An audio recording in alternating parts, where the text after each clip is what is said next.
The Toronto Blue Jays are making moves, and they've made one very interesting roster move that could pay big dividends going forward. So to break that down in this episode, as well as discuss how Tim Mayza's time in Toronto has officially come to an end as he has cleared waivers. So to break that down, as well as discuss Yariel Rodriguez. He has been huge for the Blue Jays, and this is not only going to pay big dividends this season, but going into the future as well for the team. Stay tuned for all that. But before we do, if you're a part of the percentage, you aren't subscribed to the channel, you're going to want to hit that subscribe button. This is the place to be for daily Jays content, and it would mean the world to Peter and myself if you could do so.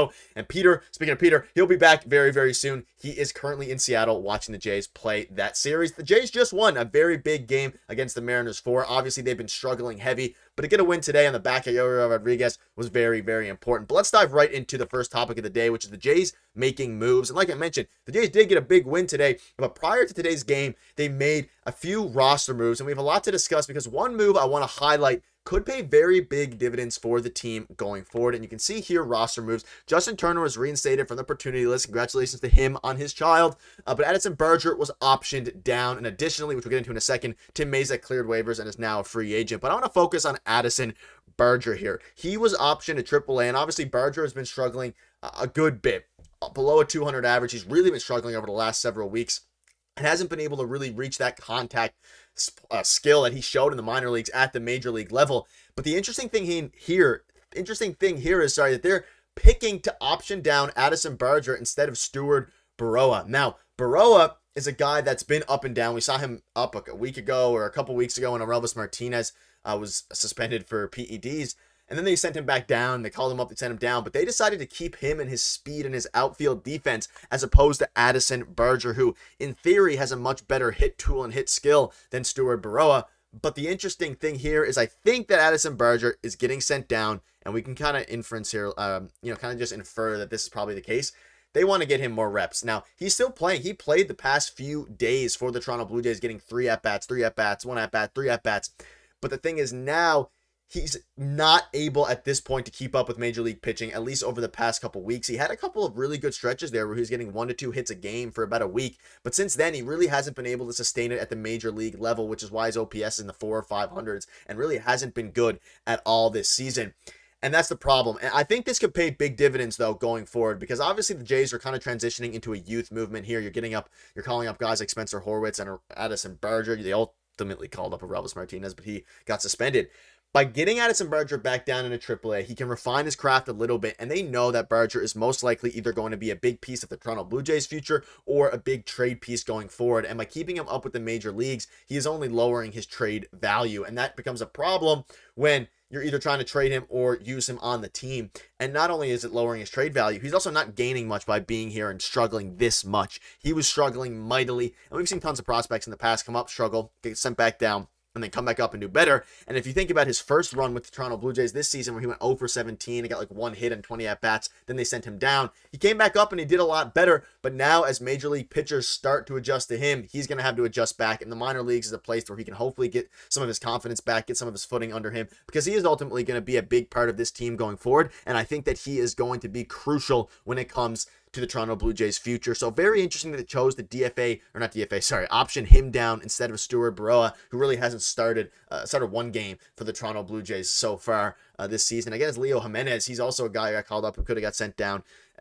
Bichette's back now too. So there's a lot of different ways they could have went about it, but they want to get Berger more reps in AAA and really just see what he can do at that level. And hopefully he can continue to do what he did before he got sent down earlier on in the season and last year, and he was raking in AAA, and then get called back up here for the Toronto Blue Jays and really turn his season around. And there's still lots of months and lots of games left in the season, so it's going to be very interesting to see what they do there. But as a side note as well, Tim Mayza has officially cleared waivers. No one claimed Tim Mayza off waivers. We know they claimed Kevin Biggio. Tim Mayza was a staple in the Jays bullpen, put up a 1.65-ish ERA last year in 60-plus innings, in 60-plus games, Like, what a year he had last year. And to go from that to being at a point now, where he's just not even being claimed by any team is very interesting. But he is a free agent, and his time in Toronto has officially come to an end, And it's going to be interesting to see if he ends up on another team. I don't think that he's going to struggle to find a job necessarily at some point.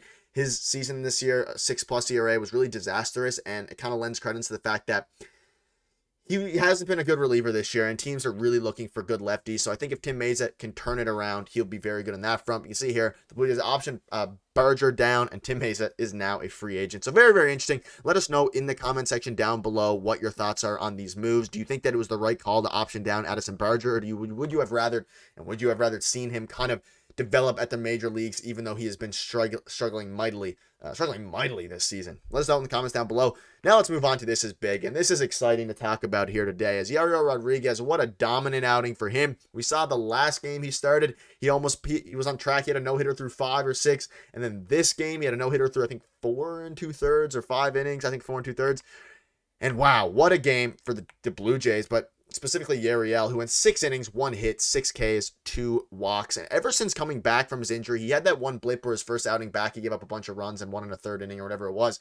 But he's been dominant in the past 2 starts. And Yariel Rodriguez is a guy, don't forget everybody, is under contract for a very, very long time, for the next 2 to 3 years. So this isn't a player that they're going to look to trade. This isn't a player they're going to look to, ship off by any means. They're going to look to build around this guy in the rotation. And not only that, he got up to 80 plus pitches in this game, which is the most we've seen him throw in a very long time, and the most that he's probably thrown as a Toronto Blue Jay. Someone can fact check me in the comments. I think this is the most today he's thrown as a Toronto Blue Jay. 80 plus pitches coming off of the injury. He is looking very, very good.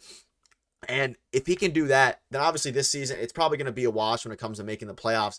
But that doesn't mean that we can't take positives out of it. And Yariel Rodriguez is one of the biggest positives we can take out of this season. It's not over yet, but going up to the trade deadline when they presumably going to sell, very good for them. And then look at the offense. Vladimir Guerrero Jr. got a couple hits. His hand is obviously bothering him. He is not 100%, but to see him get a couple RBIs and still hit the ball well is nice. And then, of course, Alejandro Kirk and George Springer had great games. Springer's been on an absolute heater. Kirk, was great to see him get back on the board. He got a bunch of RBIs for the Jays. It was the reason they won this game, because ultimately Chad Green and Trevor Richards, specifically Trevor Richards, gave up a few runs there that made it close. But it's going to be very interesting to see how this team continues to perform. And again, this is one win. I'm not getting my hopes up at all. They're still, 9 or 8 games below 500 now. They're still in a very rough spot. But to see a win, to see some positives, take some positives from the team is something I'm going to have to do at this point, because Yariel has looked very good in back-to-back starts. Speaking about looking good, I highly suggest you go watch this play. Dalton Varsho with one of the best catches I've ever seen. It was like a runner, fireman, scoop catch, doubled him off at second. It was a game that was full of positivity, and it sucks that the Jays are doing so bad, because it's hard to get super excited watching this team play every day when you know that they're really struggling. They need to change things up. They're not in a playoff spot. It's hard to get super excited, but what we can do is be happy with the things that are positive going into the future. And we have Dalton Varsho for a ton more years. We have Yariel Rodriguez for a ton more years. So those are the most important things going forward, even though it's hard to think about some of these players that could be gone, like Yusei Kikuchi, like maybe even Chad Green, as you see from Keegan. Chad Green could be one of the most interesting decisions the Jays face at the deadline.